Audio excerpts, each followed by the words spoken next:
As the state's leading property and casualty insurance trade association, the Wisconsin Insurance Alliance plays a crucial role in safeguarding Wisconsinites. Alliance members provide vital insurance coverage, ensuring financial protection for individuals, businesses, and communities across the state. In times of need, they act as a reliable resource, helping residents recover from unforeseen events. Ultimately, the Wisconsin Insurance Alliance and its members contribute to the resilience and well-being of Wisconsin families and businesses by offering essential protection and support.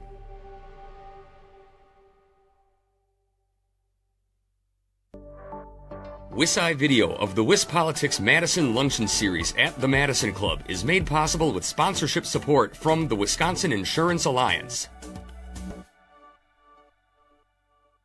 Hi everybody, I'm Jeff Maris from WisPolitics.com. Welcome to our May 20th luncheon at the Madison Club. It's a part of a series that we do here about once a month. And have to thank our sponsors for the series. We couldn't do it without you. So we have Hush Blackwell Strategies, American Family Insurance, Xtel Energy, WEC Energy Group, ARP Wisconsin, and Walmart. Let's hear it for the sponsors. So we have some upcoming events, most of them here. Next Wednesday, we have Senator Ron Johnson in Milwaukee. We do that with the Milwaukee Press Club, and Hush Blackwell Strategies is also part of the sponsor group there, and so is the Wisconsin Transportation Builders Association, so thank you very much.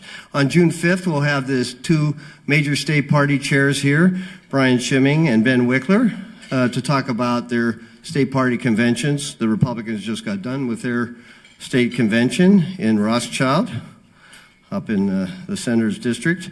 And then the Democrats are in Milwaukee later in June. Then on June 24th, we have Attorney General Josh Kaul here to talk about, well, there's some lawsuits that the DOJ has been filing this year in regards to federal actions. Just to give you a few plugs here, if you haven't seen our one printed product we do each year, please check it out. It's at the registration table. Also, I don't know whether any of you folks took advantage of our discounted headshots, but Debbie's a good friend, and there's a card at each table. If you want to do something like that at one of your events, feel free to contact Debbie. And if you haven't had your discounted headshot, give it a try. I did, and I didn't break the camera, so. Also want to give a shout out to TDA today. This is so there's a lot of transportation talk in Madison today, including here and at the Capitol. TDA Wisconsin and its members it's their lobby day at the Capitol. Okay, another plug is for State Affairs. State Affairs is, we're now part of the State Affairs Network. That's a national network of nonpartisan news sites like ours. So I invite you to check it out. If you're a subscriber, you should download the app. It's an easy way to follow everything that's going on at the Capitol. And if you're having difficulties, you can always talk to me or talk to Colin Schmies in the back, and we'll guide you into the new product line.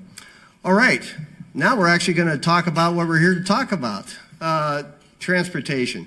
Obviously, it's an integral issue to commerce, to tourism, to everything we do in Wisconsin. And so I thought it was a good time to talk about, especially during budget time, to talk about the funding challenges, both at the state and at the federal level, short-term and long-term. So I think we have an all-star panel here to talk to us about what's going on, the ins and outs of transportation policy. All right, we have Senator Cory Tomczyk, from a Republican from R-Mosinee. He's chair of the Senate Transportation Committee. We have Representative Kalan Haywood, Democrat of Milwaukee. He's Assistant Assembly Dem leader and a member of the Assembly Transportation Committee. And then we have Jason Stein. He's president of Wisconsin Policy Forum. And don't hold it against him. He used to be a reporter, just like me. But he's graduated, you know, up the chain, maybe like I have. And then Steve Baas, who's executive director of the Wisconsin Transportation Builders Association. Let's hear it for the panel.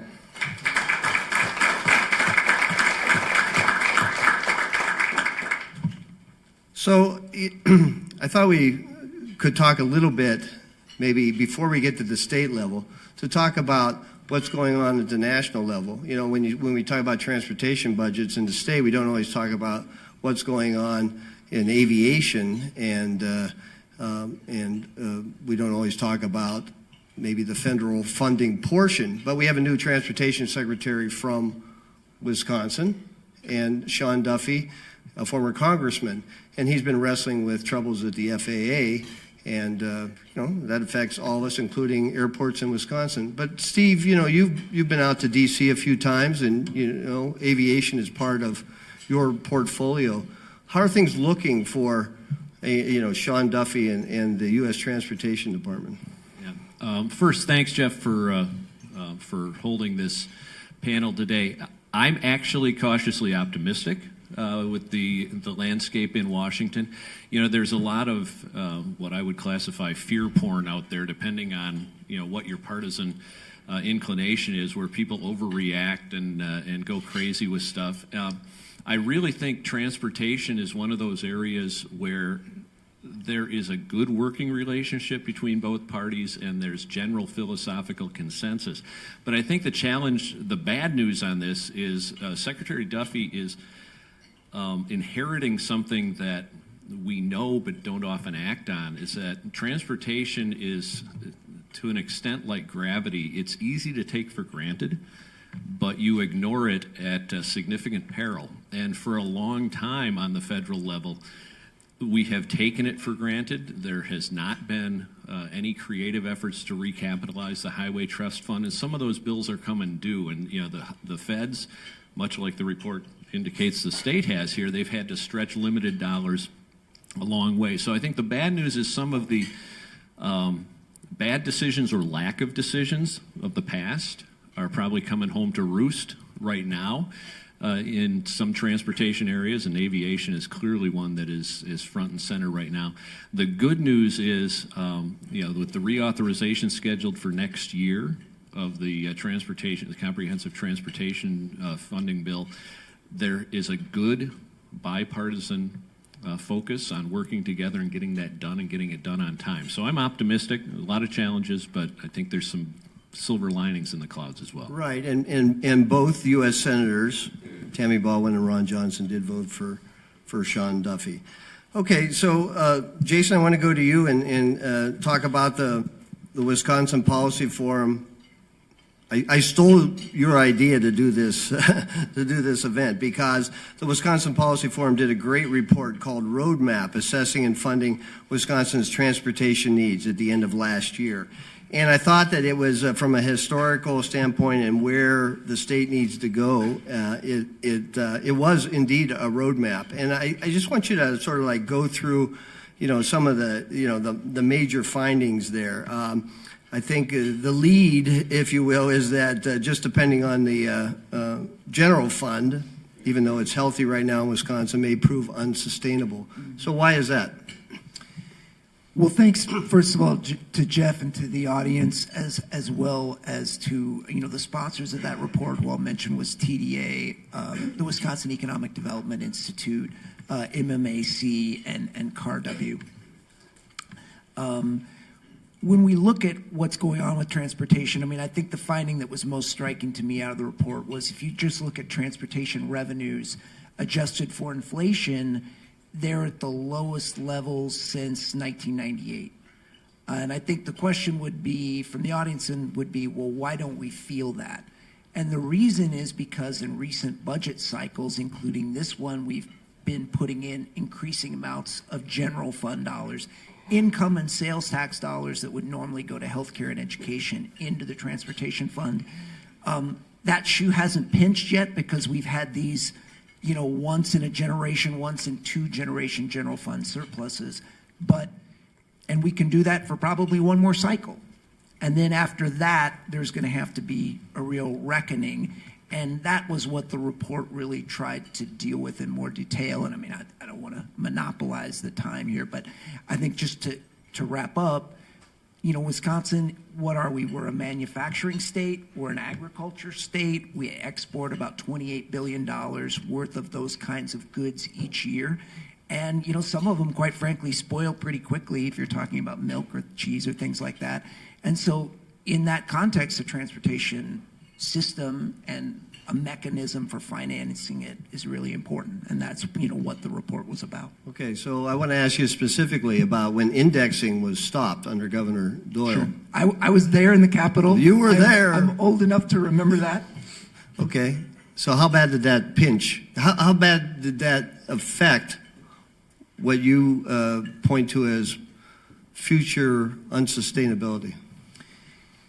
It had a very big effect. I mean, I think we all knew it at the time. Everybody who was in the Capitol in 2005 and into 2006 when that indexing was repealed, everybody knew at that time, gas prices were very high. There was a lot of political pressure to make it happen, and it happened on a bipartisan basis at that time. It was Republican lawmakers and Democratic Governor Jim Doyle. But there's not an immediate impact to that. It just builds over time, and over the past 20 years, you've had roughly $3 billion from 2007 to 2022 has been what's bled out of the transportation fund because of that. And if you look at it on an annual basis, maybe we're talking $350, $400 million, something like that, which, by the way, is not that different from what we assessed and I want to give a little shout out to Tyler Burns, my co-author, who was formerly in the state budget office and working on transportation issues, so he was a great guy to work on this project. In particular, Tyler did an assessment of what are our needs to really deal with, in a very substantive way, the local and state challenges both within the road system.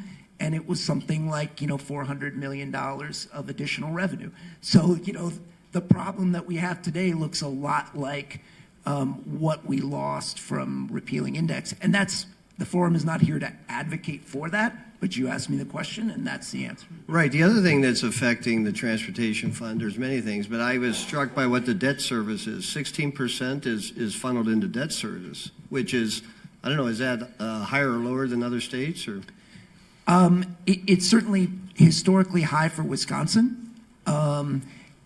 One thing that, we just, as a state, we've been sort of running from one place to another to see how can we try to address the hole that we created. And by the way, it's also important to note that we did this at a time, we repealed indexing at a time when we had a lot of big projects coming online, particularly in southeastern Wisconsin. So you think about the Zoo interchange, the Marquette interchange. Now we have I-94 east-west. We had the north-south project from Milwaukee to the Illinois line.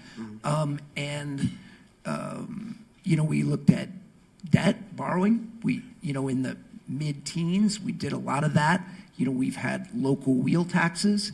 And, now our latest fix has been transferring money from the general fund. And so, that was just one of the fixes that we turned to try to cover that hole for a period of time. But, on the debt side, it got to the point where that was not as sustainable. And fortunately, we have gotten that a little bit more under control, although not brought it back to historical norms by any means.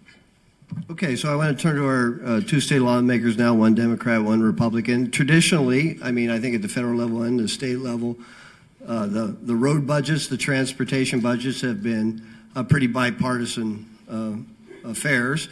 And we're in the midst of a budget making process right now. It's supposed to be done by the end of June, but there are, I guess, increasing doubts about that. But there is a projected $4.3 billion surplus. And it seems like a lot of people want to get their hooks into that. Does that give, let's go to you first, Senator Tomczyk. Does that surplus give you some comfort in dealing with the needs for transportation in this state in terms of making a budget that works? It's a lot easier with it than without it. Okay. There you go. I'm your straight man here. Okay. I just keep that up. I'll keep feeding you the lines. But as I alluded to before, at some point, the chickens come home to roost. So maybe using general purpose revenue can happen again, but going forward, that may not be available So hard decisions have to be made. You mean in this budget? I think we're okay for this budget because of the surplus. Okay. All right, Representative Haywood, what's your view? So the surplus that we have in the state, we know, I talked to my colleagues across the country, not all of them are in the same position as Wisconsin when it comes to their budget process. But I think when it comes to our surplus, that is opportunity for us to make significant investments in Wisconsin, get those dollars back to the people that pour those dollars into the state. I think when it comes to transit, I think that we should have that as a part of the conversation. Those dollars should be getting allocated and spent towards things that make better quality of life for our Wisconsinites. But I think when it comes to transit, I think there is a short-term funding conversation. That the budget surplus we have currently can definitely be a part of that conversation. I think we're talking about more one-time funding for particular projects or particular issues, but we still have to look at the long-term funding piece because the surplus will not last forever. So what's the long-term conversation? So I think in this budget conversation, being mindful of what the short-term things are, but also figuring out what the long-term solution will be when that surplus is not there. Okay, so I believe Governor Evers proposed a increase in the registration fee, right? Okay, do you know the details of that? It was an increase in the title fee. Okay. Yeah, and so that would be an ongoing transportation fund protected thing. He also proposed a sweep of the sales tax on auto parts, on kind of the growth in that. And that generates significant money. So, I mean, the governor has, in his blueprint for how to fund this, has put some creative and ongoing ideas out there. He also has increased the borrowing, but he's done some things that have offset that borrowing increase with revenues that will actually make the debt service load on that borrowing go down. Okay, well, while I have you, what are you advocating? Are you advocating, in your organization, advocating for a certain types of measures in the budget? Our favorite kind of new revenue is the ones that can get passed. Okay. And so we have a. Well, don't be picky or anything. No, we're a little bit agnostic, and you know we've talked about the impact of the surplus and the use of general fund, and while of course transportation fund ongoing revenues are important and stable, and it's very easy to predict on those. I don't want people to think that using general funds to fund transportation is an illegitimate use of general funds. I mean, I don't care if you're Republican, Democrat, Independent, Socialist, whatever, there are a few things that everybody can agree are core functions of government. Okay? Education, right? Public safety, right? Transportation infrastructure. Only one of those has to sing for its own supper, and that's transportation. Why are we stuck on a user fee model for things that are a general function of government, and particularly in the area of some of those long-term projects you talked about? I mean, I-94 north-south, you have a 108% increase in property value along that corridor compared to 30% increase in property value along the rest of those counties in the three-county area there. Those major highway projects are the lifeline for economic development. They are long-term commitments, they grow our economies, and they don't have a particularized constituency. Local roads do, and so there's a political pressure for that. But some of these big highways, nobody's out there advocating for 3990, or not nobody, but you know, you don't have the same urgency. Nobody's calling you and saying fix 3990. They're saying fix the pothole. Maybe they are. Otherwise, we should ask him. I know, but They're sure as hell saying fix 29 West, I'll tell you that. 29 is right. Okay. And so using general funds to make these long-term investments in these economic corridors is not illegitimate. So Okay, but back to your question, we'll take any. Okay, but it wasn't the transportation fund. The theory of the transportation fund is to fund all these transportation needs, including transit and aviation and everything else. So are you just saying that's out the window now? You know, why have a transportation fund if you want to constantly dip into the general fund? No, and the key here is to have something sustainable and sufficient for the long run. And the transportation fund was designed for that. It was designed also coming up on a century ago. And you know, everybody wants to talk about running government like a business. Tell me how long your business would survive if you froze your primary source of revenue while every single cost input in your business was going up. That's what Wisconsin's done for the last 20 years. And the federal government, too. And the federal government, too. Yeah. So, the answer is sufficient, sustainable, ongoing revenues that can be predicted and planned for, and whether that's via the transportation fund alone or via a mix of the segregated transportation fund and general funds, we're pretty agnostic on that. But you can't just be patching budget to budget with duct tape and baling wire and expect a coherent transportation strategy and economic development strategy for the state. Okay, does anybody here think that the legislature is going to increase the gas tax? Okay. Does anybody think it's going to increase the registration fee again? Or the title fee? I'm not going to be all that pessimistic. Okay, go ahead. Now, the legislature, and you're taking the heat off the lawmakers, but that's right. Okay. I mean, sometimes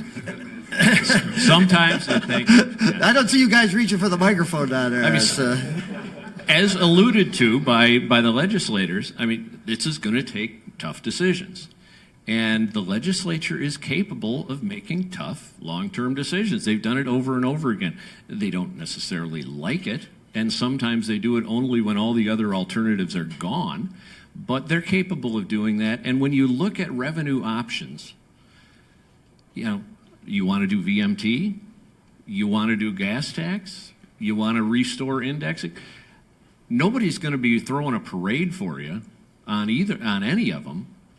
But if you want to solve the problem, and I think they do, and the legislature has shown a willingness to address this problem budget after budget, I don't think those things are forever non-starters. We're seeing it all over the country. I mean, we eliminated indexing in the early 2000s.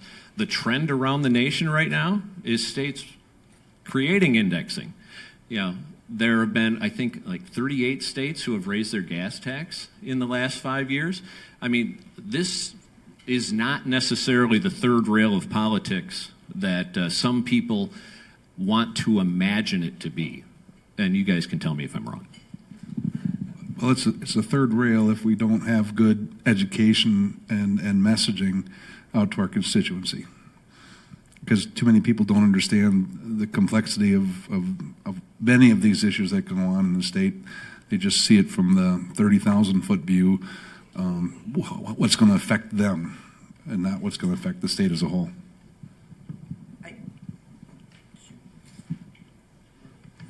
Really quickly, I'll just say two things. On the gas tax, Wisconsin was very high in the aughts.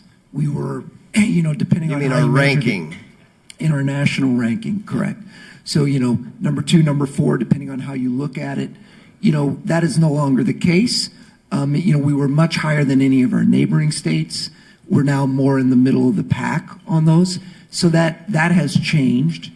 With respect to the general fund, I will say, and this is one reason why we do these studies and we don't have preconceptions when we walk in, as sort of somebody who grew up in Wisconsin politics and has been following this for 20 years, I sort of had the belief or the idea that you did have these segregated transportation revenues, and if you were going to the general fund, that was somehow cheating, if you will. But one of the things that came out of the study was there's a number of other states that do use that approach. Minnesota, Michigan, and the level in the current budget, which we as Wisconsinites see as a very high use of the general fund to fund roads, when you compare it to other states, is really not that out of line. Again, I'm not here to argue for the general fund use any more than the gas tax, because obviously, if your priority is schools or your priority is property tax relief or, the UW system, you're not thrilled with that to see those dollars go into the transportation fund.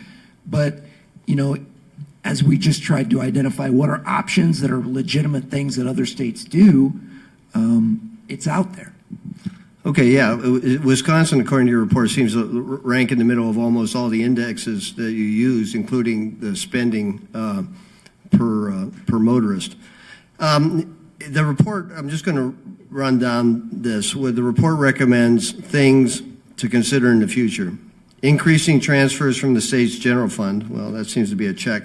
Increasing state's gas tax and vehicle registration and title fees, not so much. Or with the electric vehicles, the growing use of electric vehicles, maybe moving to a mileage-based fee on motorists. And then other potential revenue options like tolling, that has never really gone anywhere. Local wheel taxes, which have been mentioned. So I kind of want to move, and we can always come back to this, a little move to the, I think what I'm hearing from the group is that for this budget, we think we're okay. It's the next budgets, the next 2-year budgets down the road that may not have the cushion that the surplus provides. And part of my understanding is the part of the pinch on this is the demand side, like mega projects that are already in the pipeline or local demands. So I want to ask the legislators, what about the demand side?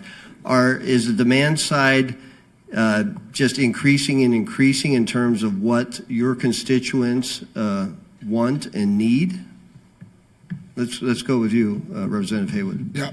So I think that when we talk about transit funding and how we fund transportation in Wisconsin, we talk about highways a lot and we think of like the highway projects, but it includes our public transit. It includes our bike trails, our sidewalks, redoing infrastructure to make our local communities more accessible for bikers and folks who want to walk to and from work. So I think the demand that we're seeing for projects around the state and demand for transportation funding is appropriate. I'm a big housing guy, so housing is my thing. I always say that housing connects everything, but as I'm sitting here, I'm not going to edit to say housing and transportation connects everything, because you need transportation to get to and from that home. You need to get to healthcare options, to education. Folks may be upset about general funds going towards transit, but how do you expect our kids and teachers and professors to get to school to be able to do that work? So I think that we have a growing demand. I think that is appropriate, but also I think that if we continue to ignore the demand that's there, the bill just gets higher and higher. We're seeing not just transportation, but so many projects around the state. When you keep deferring the project to happen, inflation happens, tariffs are happening now, things keep happening, and kicking the can down the street, down the alley isn't going to help us fix the problem. So I think when to answer the question, yes, I think demand is appropriate, but I think that we got to address it because it connects all facets of our life. Okay, so in Metro Milwaukee, in your district, what do you think are the major things you want to see in this transportation budget? Is it higher transit aid? Is it funding for a certain highway project, or there has been talk about ending the freeway that goes to the lake and making that into some sort of different streetscape?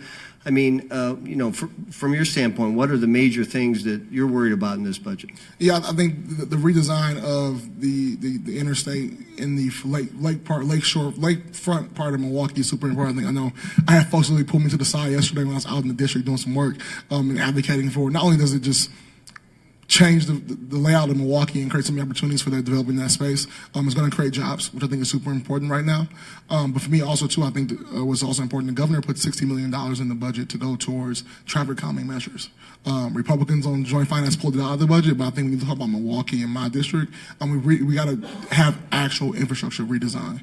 So making sure our streets are more important. We got Fond du Lac Avenue in Milwaukee. Fond du Lac is a highway on both ends, but throughout the city, it's viewed as a regular street. When you stand on Fond du Lac and you're there, people are going 60, 70 miles per hour down Fond du Lac Avenue. Right, and this has been the site of some really bad accidents too. Yeah. So you talk about growing the city, and we talk about jobs and housing. That's a part of it. Like making sure our roads are safe. When you're bringing folks from out of state into the city and asking them to invest in Milwaukee, or asking them to see the vision for what happened, they're asking about it because to them this is insane. Or I remember there was one day I was in the district, and out in the bottom, driving through the district, and there was a woman who was coming from the grocery store. She was taking public transit to and from the grocery store, to grocery for her kids. I'm standing on the bus stop on the corner, and a car skipped the curb and pinned her against the building. And so like when we talk about transportation, I think we look at it at a high level. We talk about just these bigger projects, and we see, especially during the last administration, we saw all the Biden's Build Back Better, yeah. So that was part of the problem, Representative Haywood. Nobody's remembering the motto. Yeah. So we see all this, but it's also on a little level too of just making sure our streets are safe as well, that people can commute to and from work, to and from jobs, to and from school, and healthcare options as well. What about the transit aids? Is there? Do you think that is sufficient? I mean, bus rapid transit. That's a lot of federal money in that, but I think there's some state money in that involved too. Is there enough for the transit system in Milwaukee County and Milwaukee? I mean, we got some Milwaukee County folks in the room. I definitely think that we definitely need more. I know Milwaukee County, at least, the county does its best job to make sure we're to fund our public transit system. But again, like Steve mentioned, you have these ongoing costs that are increasing, but you don't have the revenue increasing with that. So they're forced with making cuts or looking at making cuts every budget cycle. And I have residents who depend on the public transit system to get to and from work, to and from school, and that is not there in their neighborhood, in their community. Because at the end of the day, you're not cutting the bus lines that are downtown. You're not cutting the bus lines that are on the main thoroughfares. You are cutting the bus lines that run through the heart of the communities. And I think that's what will impact the people the most, and that will hurt the community the most. So I definitely think that we need more aids. How that happens, we got to figure out how to make that work and make sure it makes sense. But I think there definitely is a need. I know from Milwaukee County, but I know other counties around the state as well. Okay. Senator, what about in your district and what you see as the chair of the Transportation Committee? What about the demand side? As I said before, fix 29 West. The demand side, we have demand in a variety of ways. If we look at the rural agricultural roads, all the bridges that are aging out, and those programs we need to invest in to keep the rural communities and the farmers being able to move their product, as alluded to before. Transportation is the base of everything. We have no tourism if we don't have good transportation. We have no manufacturing if we don't have good transportation. We have no agriculture if we don't have good transportation. So people just want to be able to get around and go. And we'd be able to spend our money a lot more efficiently if we could outlaw the frost every winter. But we can't. We live in a state that has a winter, maybe not always out with snow, which makes the frost worse, but all those things have an impact. So, the demand in Milwaukee is different than the demand up north. We have, we could start quite an argument over if we give certain constituents who talk about people who are in rural Wisconsin, elderly that need to get places, and there's no transportation method for them. And they look at the people in Milwaukee. Well, it's a concentrated area. It's a city. They have buses and stuff. So who's right and who's wrong, and how do we distribute those funds, evenly, to make sure those taxpayers. Well, there is this tension. I'm not trying to create an argument here, but anyway. But I mean, there's tension between. So any big project that happens in Milwaukee, where almost all truck traffic is going through. If it's moving out of Wisconsin. So there's been billions spent on two big interchanges there, and then there's a demand for more. And I'm just wondering, do your constituents sometimes feel like, well, hey, what about us? Always. Okay. Tolling was brought up before, and up north we think tolling is great for you people down south. It's somebody else's problem, not ours. And as a young married couple living in Milwaukee and having friends in Madison, we traveled between Madison and Milwaukee quite regularly. And geez, back in the 80s, I was like, why the hell isn't this road a 3 lanes every way, both ways? Now maybe it needs to be 4 lanes both ways, But how do we pay for that? And I've asked when I first came to the legislature, why can't we do tolling? Well, it was explained to me it's pretty complicated on what it all affects. So. I don't know what that answer is.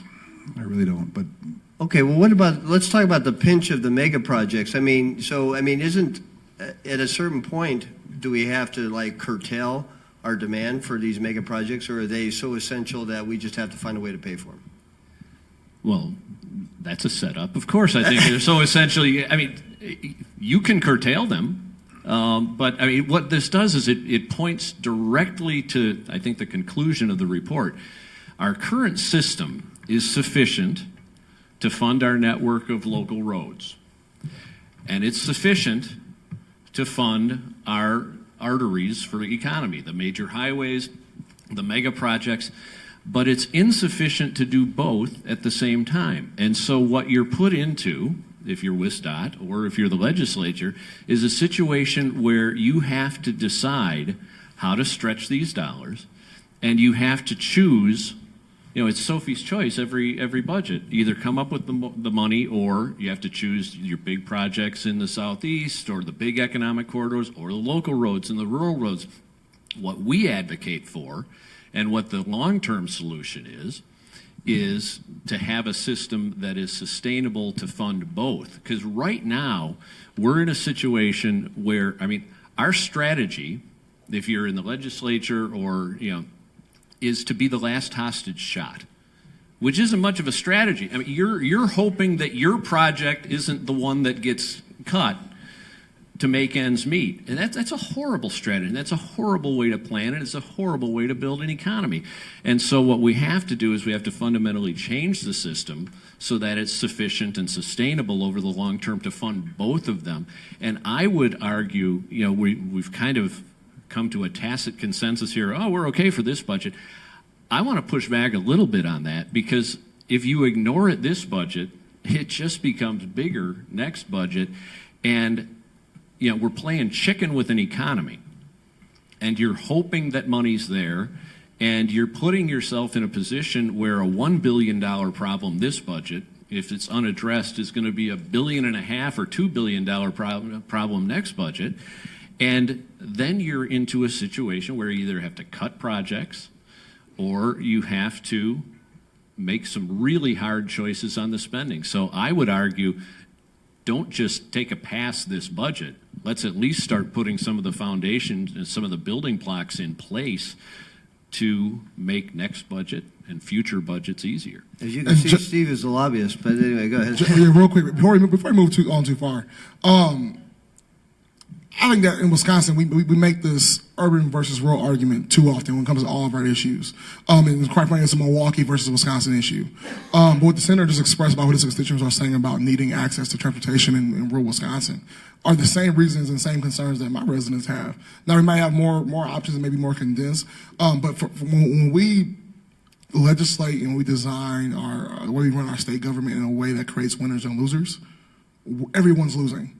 It may feel like someone's getting more a bigger piece of the pie, but at the end of the day, we're all losing. So I think that we got to stop saying, well, how do we fix it? And the fact that we are debating a huge tax cut right now, but we clearly have needs in both urban and rural Wisconsin, and we're going to make folks decide between who gets to win and who gets to lose. That's irresponsible. So I think that we got to change the conversation around who gets to win, who gets to lose, and realize the commonalities between what's happening in urban areas like Milwaukee, what's happening in rural areas of Wisconsin, and figure out how we make sure folks have their needs met, period, point blank. Okay, so I'm just trying to make sure I interpret this right. So are you saying that maybe the tax cut shouldn't be so big so we can make sure we do all these other things? You make tax cuts when you got the chance to do it. For us to talk about tax cuts and then also talk about cutting essential programs and cutting essential funding, I think that's not. I get it. I hate taxes. I hate taxes with all of me, and I would love to pay less taxes. But at the end of the day, if the government cannot function the way it needs to and cannot make essential, I'm not talking about just the excessive stuff. We can't take care of the essential stuff we need to take care of in Wisconsin. It's irresponsible to start doing these huge tax cuts. So if we can get one done, and it's a responsible one that makes sure that there's fairness around Wisconsin when we come into the tax cut, I'm all for it. But at the end of the day, we can't talk about these huge tax cuts if we're not meeting the needs of the people that we need to serve now. But people want tax cuts, but people also want to be able to get to and from work or to and from school. Okay, so maybe the tension isn't between rural and urban, it's more between tax cutting and services. So, Senator, what's your take on what the representative said?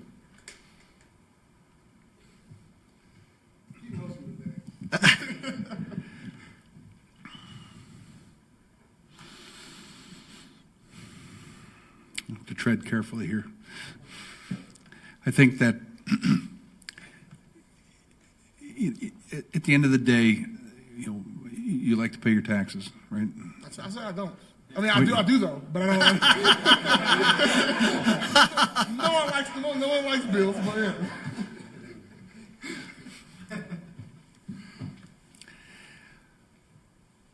I think the path forward is difficult, and the caucus has a lot to talk about.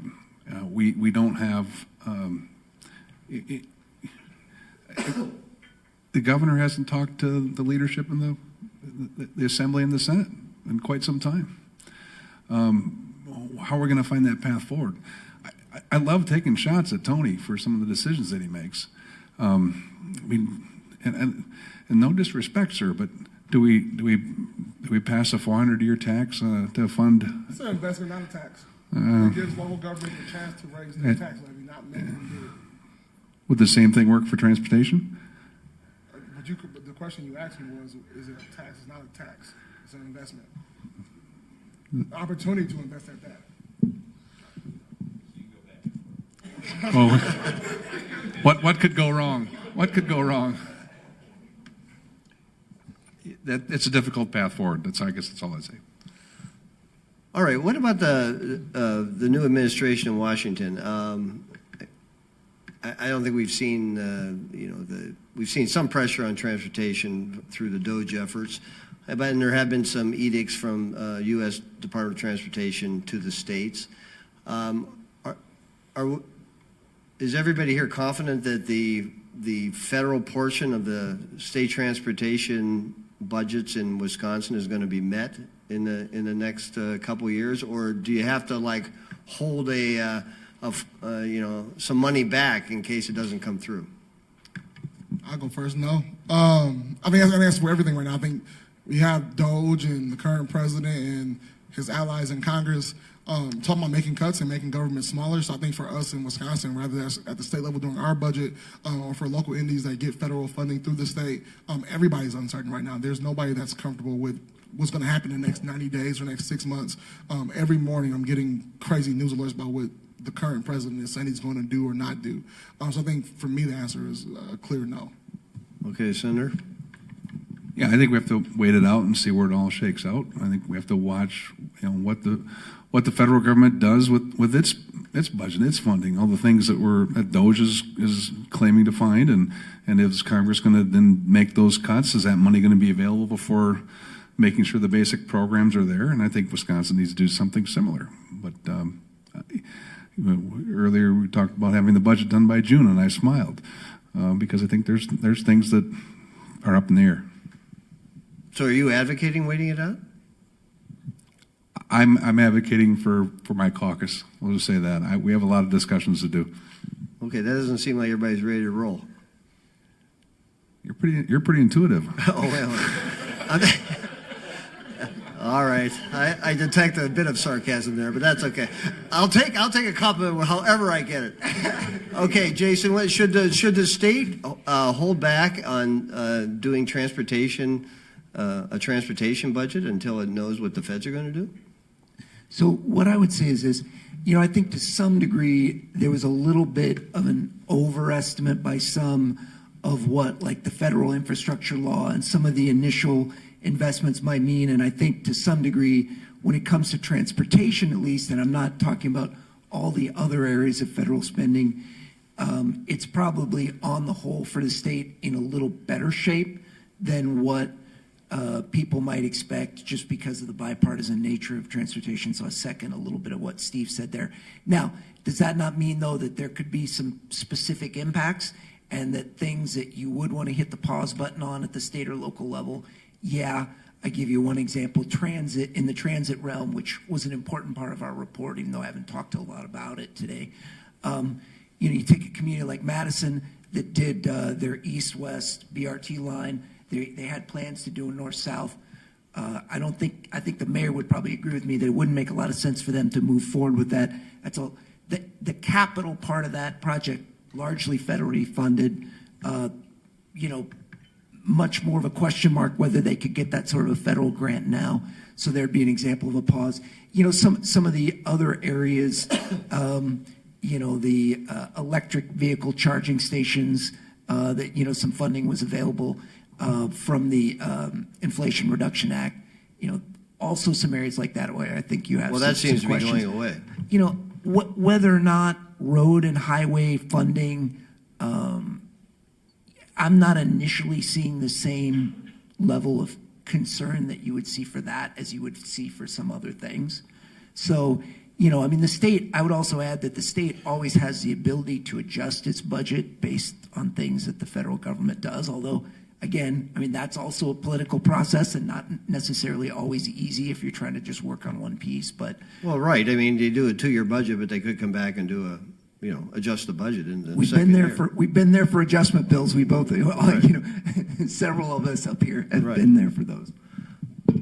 Okay, so the Republican targets appear to be, if it's EV related, that's a target. Other than that, there's not a lot of talk about nixing money for roads, bridges. Yeah, the administration has been pretty vocal, and the congressional leadership has echoed this. Their priority is big, beautiful roads and bridges. How many times haven't we heard that? And so I think, in the reauthorization that's coming up, you may see less money overall, but more money for roads and bridges. I think the funding in transportation from the feds is going to go a little more old school. Instead of doing some of these, market manipulations and subsidies and that, I also think the next surface transportation, reauthorization, will still have discretionary grants in it, but it will probably have a heavier lean toward formula programs. The formula funds after the IIJA were deployed quicker and more effectively. Discretionary funds, discretionary grants are never going to go away. That's what we used to call earmarks, and they have a purpose. But I think you'll see less of that in the next. But in terms of what we think about as transportation, I'm pretty confident that there's not a whole lot to panic over. And even the discretionary grant review process that's going on as part of the DOGE and as a part of Secretary Duffy's efforts at DOT, I think at the end of the day, his efforts to rebuff Musk. Well, to say I'll do it myself. Yeah. Okay. So he's reviewing the discretionary grants, a bunch of the discretionary grants under the IIJA, and people are naturally. What's that stand for, by the way? The Infrastructure Investment and Jobs Act. Okay. There. Oh, okay. Okay, you get 2 points. You get a cookie. We have a cookie for you as you leave. It could also be called the bill, the bipartisan infrastructure law, depending on who's branding it. But anyhow, Secretary Duffy, I think most of those grants that are being reviewed right now are going to be eventually released, and everybody will do it. They'll probably find a handful of them that are nutty, and they're going to wave them around like a bloody shirt and talk about government waste and all that. But I would just remain calm. Okay, well, let's go to the audience and see if they're calm. All right. Who wants to ask a question of the panel? Yes, please, go ahead. So I represent the manufactured and modular housing industry, so transportation is really important to us, especially height and width of bridges and obviously the structural integrity. And I know we've talked a lot about raising funds for the transportation fund, but one thing we haven't talked about is reducing the costs of some of the projects. Like, my office is off Milwaukee Street, and there's birds and scenery and all this good stuff on the bridges and, on some of the retaining walls and whatnot. And I see a lot of those just get graffitied up, so they're still not beautiful anymore.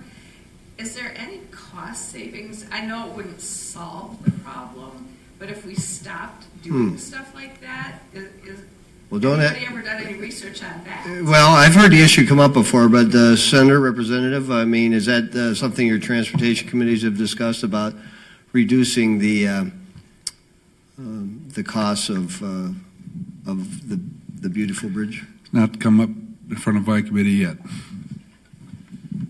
I know. Whoops, I'm sorry. go ahead. Ken. Go ahead, Steve. Now, I know it has been looked at because when I was in a previous job, we'd get pushed on that. Yes, it costs money, but it's a drop in the bucket.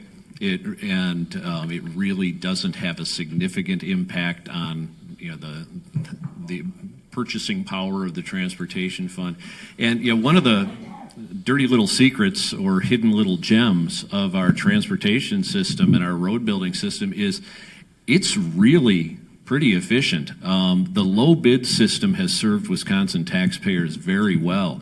I mean, I don't know how many of you are familiar with how a project gets awarded, but these are sealed bids from contracting companies, and it's opened up, and the low bidder wins. And it drives efficiency within the industry, and we have, in many ways, a model system in terms of cost savings and efficiency because of that low bid system that we have used for years in transportation here. There's not a whole lot of waste, as much as everybody likes to talk about and wish for sometimes, waste, fraud, and abuse. To get rid of that and solve our problem, there's just not a whole lot there. You're never going to get a job with Doge. Okay, go ahead.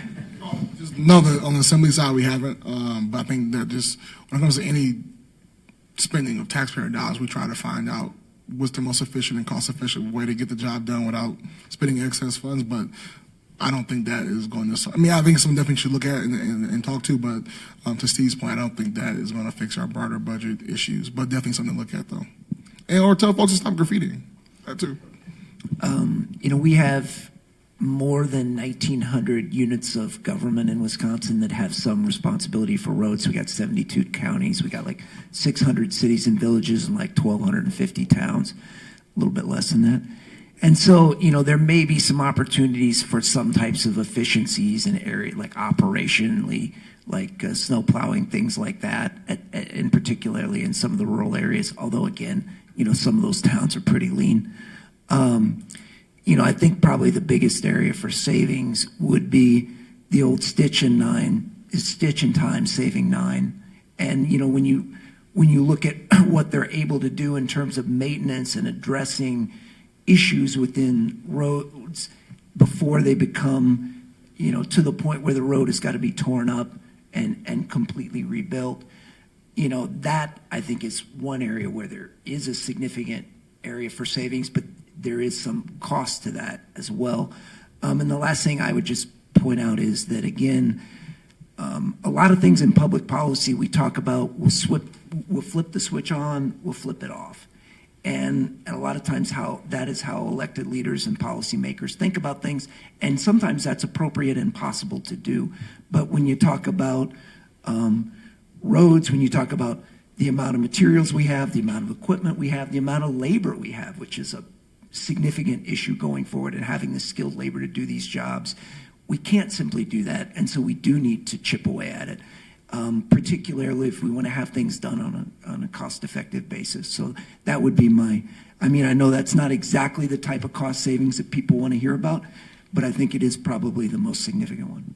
In your report, on a per lane mile basis, Wisconsin spending falls to 4th among its neighbors at $20,100 per mile, below the national average. Yeah, if you look at Wisconsin, we spend a little bit more than the national average per person, but we spend significantly less per mile of road. We have about 115,000 miles of state and local roads in Wisconsin.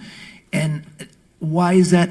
I think it's because we're a state, we're not a state like Nevada where we've got like one population center and all the people are there and all the traffic is there. We're very distributed. We got a lot of little Sheboygan's, Eau Claire's, Chippewa Falls, these kind of small communities that need a good road system around them.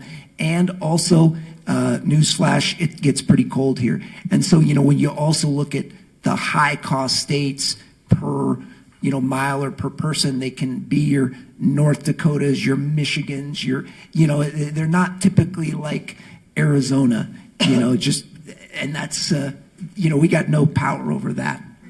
Just to reinforce the stitch in time saves 9, where the real savings is doing these things in a coherent and well-scheduled way. Our good friends from HNTB are here, and they along with Jacobs have been working on the I-94 east-west. You want to talk about waste.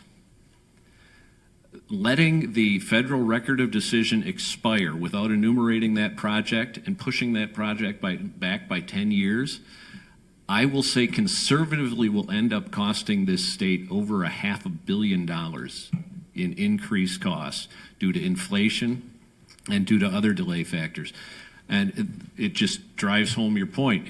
If we'd have done that on time, when it was scheduled, when it was first approved by the feds, we would have saved hundreds of millions of dollars. Good question. That hit a nerve, I think. Wow. All right. They have emphatic responses. Okay. Other questions out there? Come on. There you go. Don't be shy. Shout it out. So I have a question. So with more and more communities becoming Vision Zero, I'm kind of curious from both of your standpoints, what conversations are happening. I mean, obviously we're talking funding, big picture, how are we funding all of the things we're doing, but when it comes to some of these kind of cross-cutting policy goals of as we are rehabbing and reconstructing roads, what are we doing to ensure we're reducing that economic loss, reducing that loss of life, and just curious if there's any conversations happening within your caucuses about wanting to maybe push more funding at the state level. Again, a lot of that money is either local or it kind of comes through federal programs. Just kind of curious. Not talking about it. You mean it's just not coming up? Okay. It's not like we're not having robust discussions about it. But I think that as communities around Wisconsin seek to go the Vision Zero route, I think it's super important. It's important for building these safer, quality, sustainable communities, keeping our folks healthy. But also, I think that a lot of time when we talk about these Vision Zero plans, there's a big cost up front. But a lot of the time, there's huge cost savings for the years to come. And not only that, we call it the direct cost from running our transit systems and running transportation around the state. But the cost of now we have healthier communities. Folks aren't going to the doctor as much, aren't utilizing healthcare as much because they're healthier. So I think that there's definitely some long-term cost-saving things.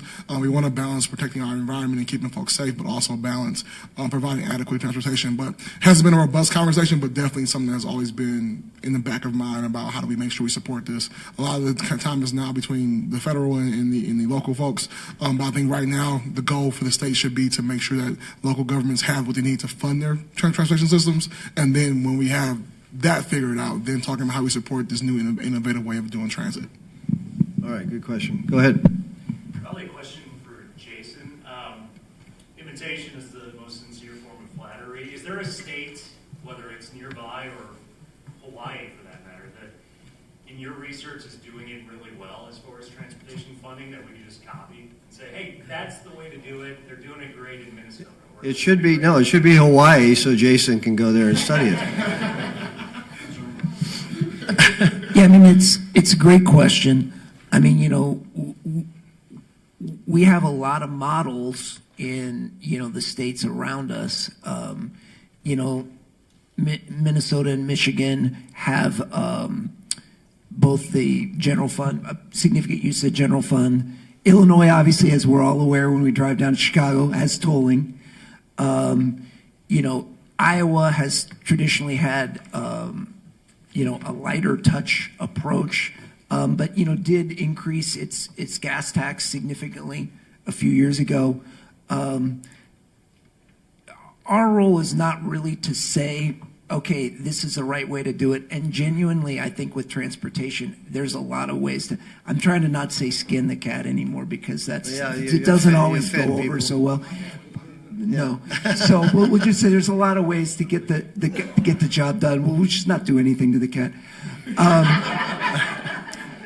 But there's also there's local funding methods, right? So there are states where there's a sales tax at the local level, and that's how they're addressing transit, or that's how they're addressing local roads. So, there's really, I think this is more about getting to a political solution. So, I as a budget wonk can give you the numbers, but at a certain point, people who have elected official titles in front of their names have to get in a room and they have to decide what their constituents can live with, quite honestly, I think. Okay, so we're up against the clock, but I want to ask the senator, tolling's come up a couple times. I thought I heard you say you were an advocate of tolling, and then you came into your position as transportation chair and you were told otherwise or convinced otherwise. But it just seems crazy that it's a one-way tolling passage on Wisconsin's borders. I mean, the Speaker Baas for years tried to do it, and so why is tolling not an answer? My understanding is that it affects the federal funding in such a way that it makes it more difficult. And where do you stop, right? So what corridors do you start and stop on, and what do you then secondarily affect by that tolling? People are going to start try to find a way around it, right? Mm-hmm. I don't know, for me, when I first came, it seemed like a simple solution. We need to fund, that 94 corridor Milwaukee-Madison. And people are going back and forth between those two municipalities constantly. And so that's a specific user tax. When we start, what I'm told is that we start doing that tolling, that kind of thing affects too many other things. The returns or the benefits of that are negated. So you've been convinced otherwise? I don't know that I've been convinced otherwise, but I think it's pretty damn complicated, and we don't want to make that mistake, right? I think the senator makes a great point about the complexity of it, and right now there are federal guardrails on it that make it real tough, and federal government, like state government, things are impossible until they aren't, and tolling is always going to come up, and tolling is going to be intriguing because it gets the other guy. Everybody can imagine themselves as the person not being told. Okay, but here's the problem. I mean, you can miss a lot of great dances waiting for J-Lo to be your date. Okay, we can pass up the opportunity to do a lot of important structural things to fix our transportation system, dreaming about the day when tolling is going to be possible, both legally and politically.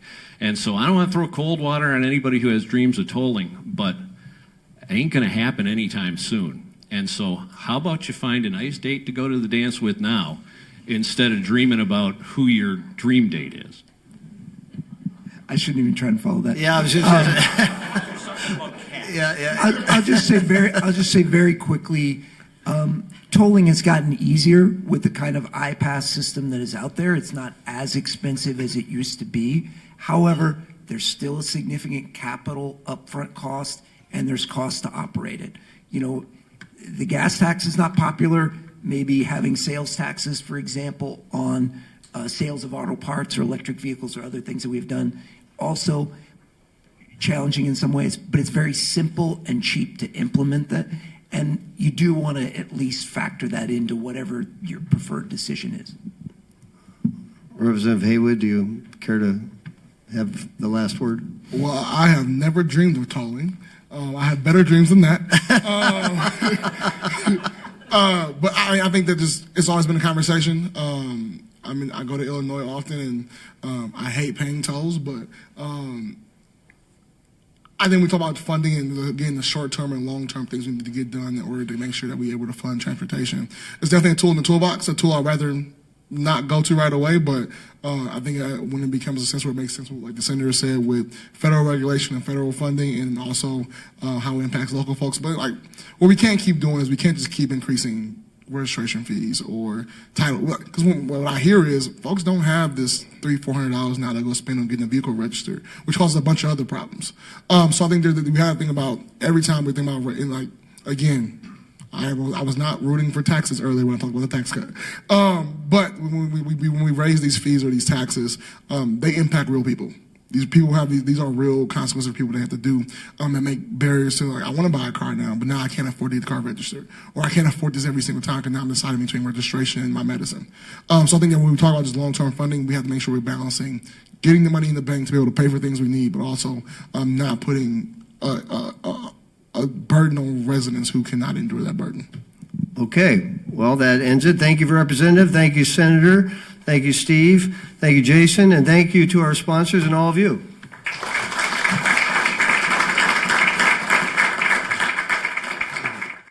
You have been watching a production of Wisconsin Eye, your unfiltered window into legislative deliberations and public policy programming, where our mission is to provide Wisconsinites an opportunity to access the legislative process and connect with conversations that inform our citizenry. Please consider supporting our mission, and thank you for watching. Wisconsin Eye, policy made public.